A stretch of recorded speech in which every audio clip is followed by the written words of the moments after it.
অঞ্চলে আপামর জনগণ আমরা কোনো দলের সমর্থক নই। এই যে সিদ্দিকুল্লাহ সাহেব কলেজে ছাত্র নিয়ে ছিনিমিনি খেলছে, একটা স্কলারশিপের সাইন পেতে গেলে সিদ্দিকুল্লাহর অফিসে 6 মাস ধরে জমা থাকে। ছাত্ররা বারবার গেলে 6 মাস ধরে ওয়েটিং করে থাকতে হয়। কিছু কিছু ছাত্র স্কলারশিপের টাকাও পাননি। এটা হচ্ছে 1 নম্বর সাধারণ মানুষের দুর্ভোগ। 2 নম্বর হচ্ছে উনি ভোট পরিযায়ী পাখি। উনি ভোটের সময় এসছেন এখানে অশান্তি সৃষ্টি করতে। উনি ভোট মিটে গেলে আবার চলে যাবেন, আবার 5 বছর দেখা পাওয়া যাবে না, 5 বছর আর কোনো দেখা পাওয়া যাবে না।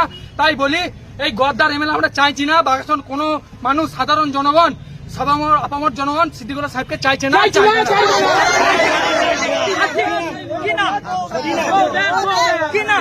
আমার নাম রনি দা, বাগাসন অঞ্চলের স্থানীয় বাসিন্দা।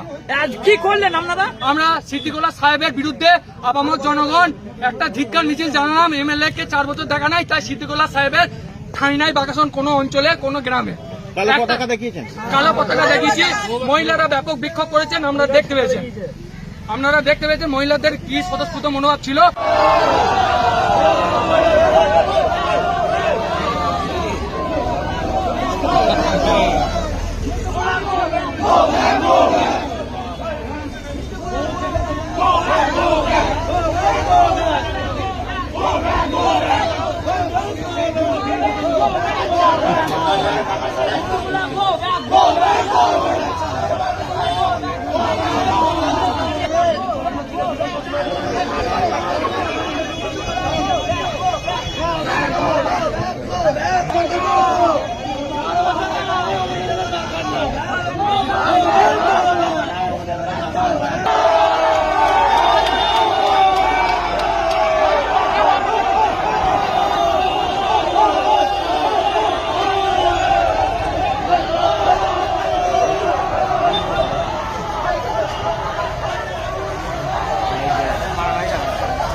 Vande Mataram!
चार बचर देखा নাই চিনি মাঝে মেলে ঠাই না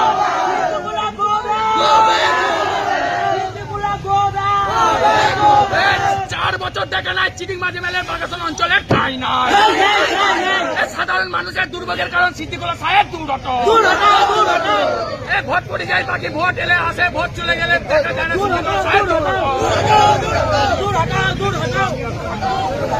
Siddiqullah go back Siddiqullah go back go back Siddiqullah go back go back Siddiqullah go back go back go back Siddiqullah go back go back go back Siddiqullah go back go back go back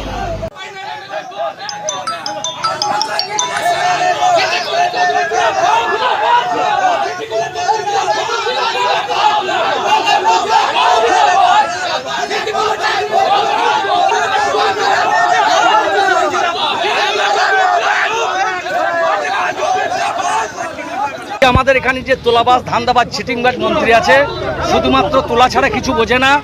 আজকে 4 বছর অতিক্রান্ত হয়ে 5 বছর বিধানসভায় পড়লো। আমরা ভেবেছিলাম যে আমরা একজন ক্যাবিনেট মন্ত্রী পেয়েছি, মন্তেশ্বরবাসীর সুরাহা হবে, স্বাধীনতার পর প্রথম ক্যাবিনেট মন্ত্রী পেয়েছি। কিন্তু আমরা কি দেখলাম, এলাকার মানুষ বঞ্চিত হয়েছে, তাই এলাকার মানুষ আজ বিক্ষোভ দেখাইছে।